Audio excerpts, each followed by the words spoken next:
Hello everyone, अपना reaction पर आपका स्वागत है। आज हम जिस वीडियो पर रिएक्ट करने जा रहे हैं उस वीडियो का टाइटल है संदीप माहेश्वरी ऑन स्वामी विवेकानंद। तो देखते हैं कि वो क्या कह रहे हैं स्वामी विवेकानंद के बारे में। तो वीडियो शुरू करते हैं। अगर न्यू है चैनल पर, चैनल को सब्सक्राइब कर दीजिए, लाइक कर दीजिए, शेयर जरूर कर दीजिए। वीडियो को शुरू करते हैं।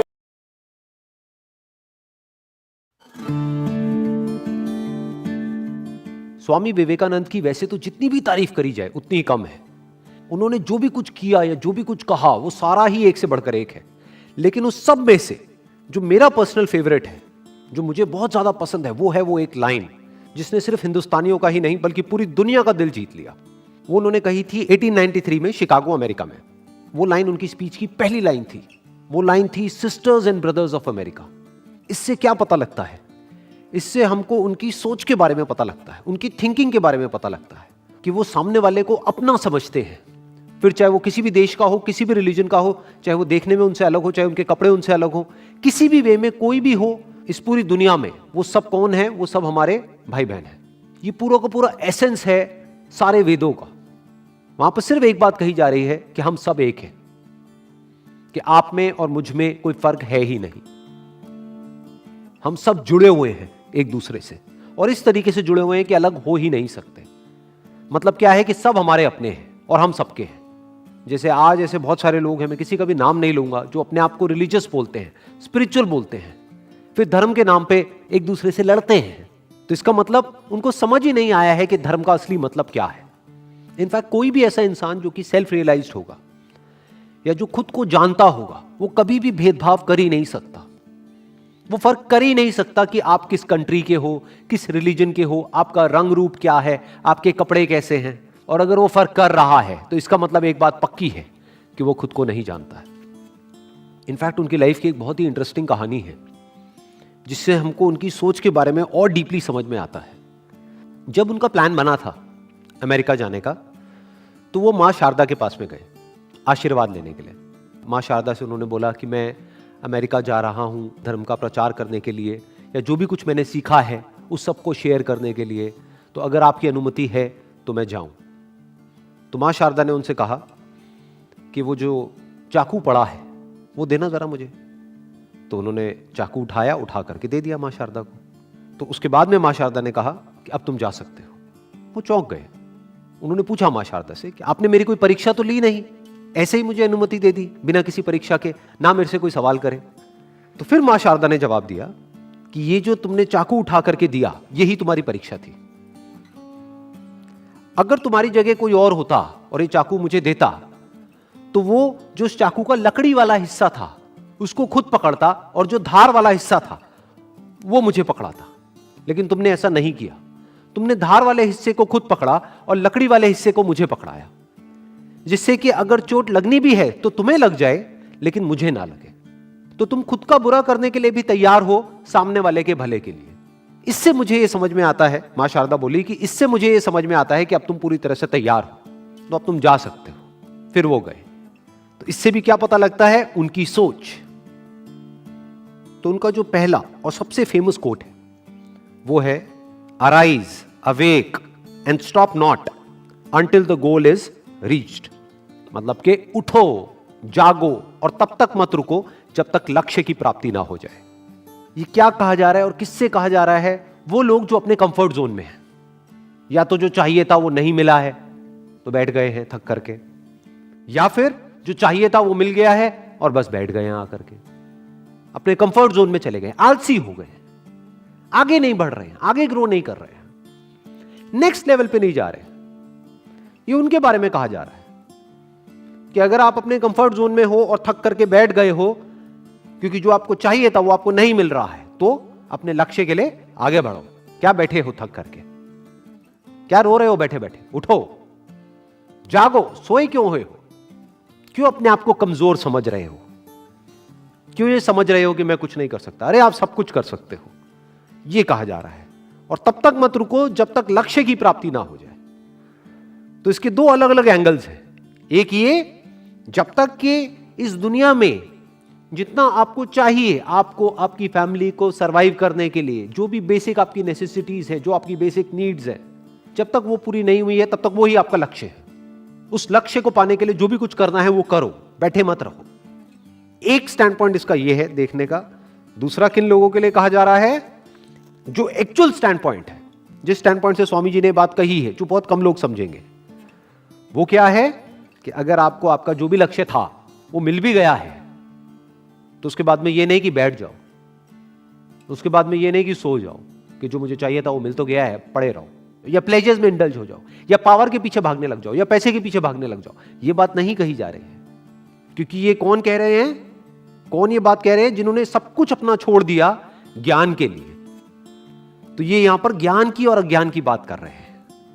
ज्ञान किसका, अज्ञान किसका? खुद का, सेल्फ रियलाइजेशन, उसकी बात यहां पर कही जा रही है। वो आपका असली लक्ष्य है। क्योंकि अगर पूरी जिंदगी सिर्फ अपना जो लालच है या जो अपनी जरूरतें हैं उसी में ही उलझे रह गए, तो ये कोई जिंदगी थोड़ी ना है। ये जिंदगी का लक्ष्य नहीं है। जिंदगी का असली लक्ष्य क्या है? सेल्फ नॉलेज, सेल्फ अंडरस्टैंडिंग, उसकी बात यहां पर करी जा रही है। कि चाहे आपको बाहर की दुनिया में कितना भी मिल जाए, लेकिन अभी आपका लक्ष्य पूरा नहीं हुआ है, तो बैठो मत, सोते मत रहो, उठ जाओ। आपका लक्ष्य क्या है? खुद को जानना। और जब तक वो लक्ष्य पूरा नहीं हो जाता है, जब तक खुद को आप नहीं जान लेते हो, तब तक मत रुको। यही एक इंसान का लक्ष्य होना चाहिए, और यही एक इंसान का सबसे बड़ा लक्ष्य है। क्योंकि अगर आपने पूरी दुनिया को भी जान लिया और खुद को ही नहीं जाना, तो क्या जाना? अगर आपने पूरी दुनिया को जीत लिया, मैं कहता हूं दुनिया छोड़ो, पूरे ब्रह्मांड को जीत लिया, लेकिन अगर खुद को ही नहीं जीता, क्या जीता? तो आप जीत करके भी हार गए। और ऐसे एक नहीं, दो नहीं, बहुत सारे एग्जाम्पल्स हैं अगर आप हिस्ट्री को उठा करके देखोगे, जिन्होंने पूरी दुनिया को जीत लिया, लेकिन जीतने के बाद भी खाली के खाली अंदर से। और ऐसे भी आपको एग्जाम्पल्स मिलेंगे जिनके पास जो कुछ भी था, उन्होंने वो सब कुछ छोड़ दिया, लेकिन उसके बाद भी वो जीत गए। क्यों? क्योंकि उन्होंने खुद को जीत लिया। तो उसकी बात यहां पर करी जा रही है। तो जिंदगी का असली लक्ष्य क्या है? खुद को जानना। जिसने खुद को जान लिया, उसने सिर्फ खुद को नहीं जाना है, उसने भगवान को भी जान लिया। क्योंकि भगवान हमसे अलग नहीं है, भगवान हमसे दूर नहीं है, वो हमारे अंदर ही है। और इसी के साथ में एक और कोटेशन जुड़ी हुई है इनकी, you can not believe in God until you believe in your self. जो बात ये कह रहे हैं, उस बात को एक और तरीके से भी कहा जा सकता है कि भगवान भी आपकी मदद तभी करेगा जब आप खुद अपनी मदद करने के लिए तैयार हो। जैसे इससे मुझे एक बड़ी इंटरेस्टिंग कहानी याद आ रही है। एक बार एक गांव में बाढ़ आ जाती है, तो वहां पर सब लोग डूबने लग जाते हैं, गांव में बहुत बुरा हाल हो जाता है। तो एक आदमी है, उसको तैरना नहीं आता है, वो अपने घर की छत पे जाकर के खड़ा हो जाता है। तो धीरे धीरे पानी बढ़ने लग जाता है। जब पानी उसकी छत तक पहुंच जाता है, तो वहां पर एक नाव आती है, एक रेस्क्यू बोट आती है उसको बचाने के लिए। वो आती है, कहती है कि बैठ जाओ, अब ये पानी बढ़ने वाला है, तुम्हारी छत भी डूब जाएगी थोड़ी देर में। वो कहता है नहीं, मुझे तो मेरा भगवान बचाएगा। उसके बाद में पानी और ऊपर आ जाता है और पानी उसके यहाँ तक आ जाता है। थोड़ी देर में एक हेलीकॉप्टर आता है। वो हेलीकॉप्टर आकर के ऊपर से लाउड स्पीकर से बोलता है, चीख चीख करके कि अभी भी वक्त है, आ जाओ, ये जो रस्सी हमने फेंकी है इसको पकड़ लो तो तुम बच जाओगे। वो कहता है नहीं, मेरे को इस रस्सी की जरूरत नहीं है, मुझे मेरा भगवान बचाएगा। वो डूब जाता है, मर जाता है। भगवान के पास में जाता है, जाकर के भगवान को बोलता है कि भगवान देखो, मैंने आप पे इतना विश्वास किया और आपने मुझे नहीं बचाया। तो भगवान खींच करके उसको थप्पड़ मारते हैं और भगवान कहते हैं कि एक बात बता, वो जो बोट भेजी थी वो किसने भेजी थी?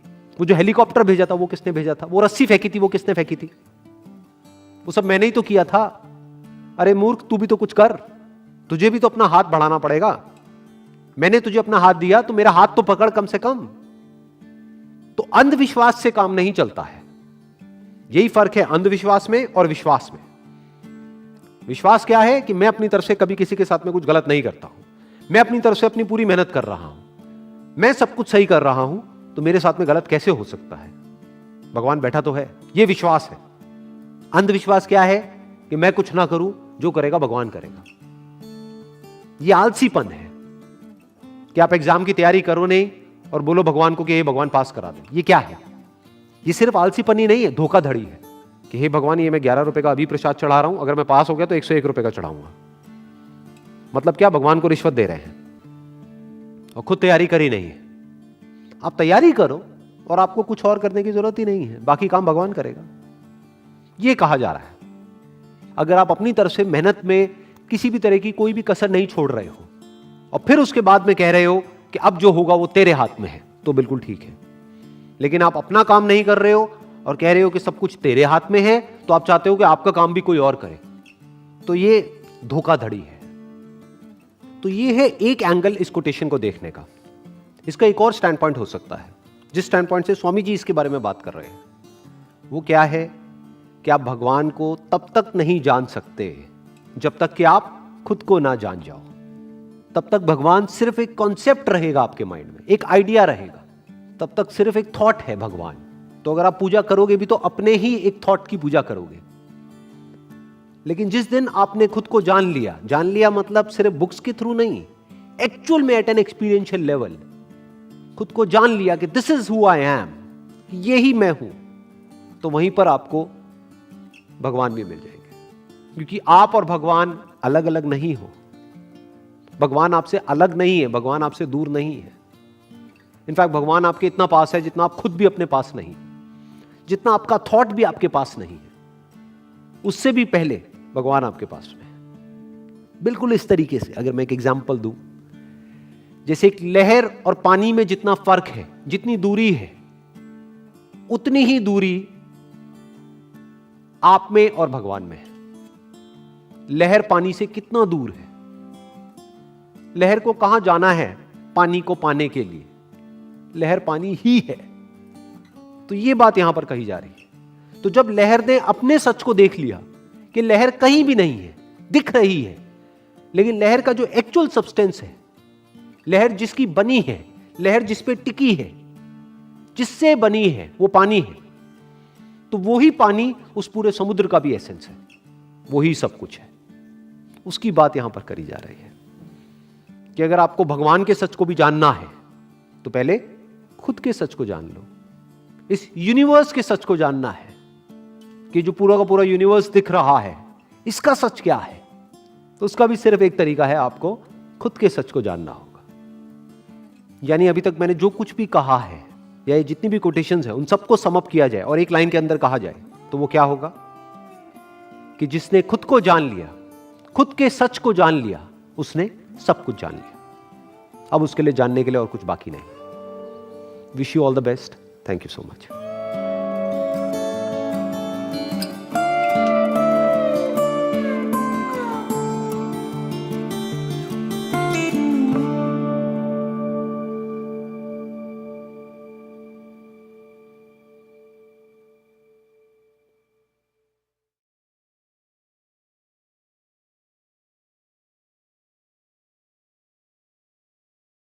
तो वीडियो यहाँ पर कंप्लीट होती है। और जैसे इन्होंने बताया है स्वामी विवेकानंद जी के बारे में, क्योंकि वो काफ़ी बड़े, क्या बोलते, एक तरीके से ज्ञानी समझ लीजिए आप उन्हें। आप ये नहीं कह सकते कि वो कोई बहुत बड़े, मतलब क्या बोलते हैं, मतलब वो ज्ञानी थे एक तरीके से। उन्होंने प्रचार किया था धर्म का, ठीक है। और जैसे उन्होंने जब वो अमेरिका गए थे, तो अमेरिका में जब वो, क्योंकि उनका रंग सांवला, क्योंकि यहाँ के लोग इस तरीके से थोड़े, तो क्या है कि भेदभाव, रेसिज्म तो शुरू से ही था। तो फिर दूसरा, इंडिया गुलाम भी था उस वक्त पे। तो अंग्रेज़ क्या थे कि वो बहुत ज़्यादा वैसी नज़रों से देखते थे, वो आज भी देखते हैं, भले ये ह्यूमैनिटी की कितनी बातें करते रहें, ठीक है।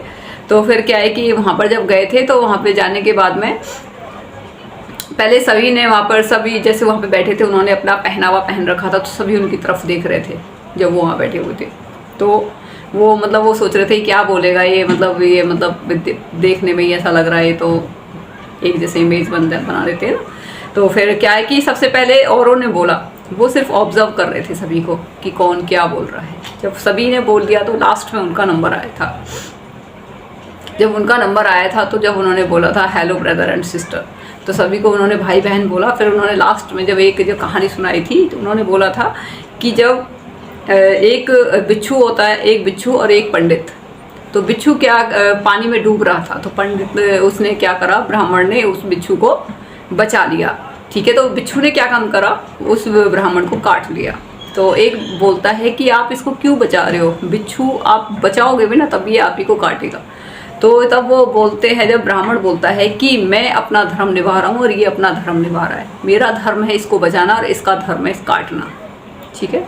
तो ये जब बात उन्होंने सुनी, सबने तालियां बजानी शुरू कर दी। और वो कहते हैं कि जब इंडिया में इतने नॉलेजेबल पर्सन हैं, इतनी नॉलेज है, वहाँ पे वेद हैं, ये सारी चीज़ें, तो फिर वहाँ पे क्रिश्चियनिटी फैलाने का क्या मतलब बनता है? जब वहाँ पे वेद हैं, वहाँ पे इतने नॉलेजेबल पर्सन हैं, वहाँ इतना नॉलेज है, वहाँ के जो ग्रंथ है, शास्त्र हैं, वहाँ सब कुछ है वहाँ पर, तो ये जो यहाँ पे जो हम मिशनरीज भेज रहे हैं, इनका कोई मतलब ही नहीं बनता। ठीक है, तो ये इस तरीके की स्टोरी थी इनकी और काफ़ी इंटरेस्टिंग थी।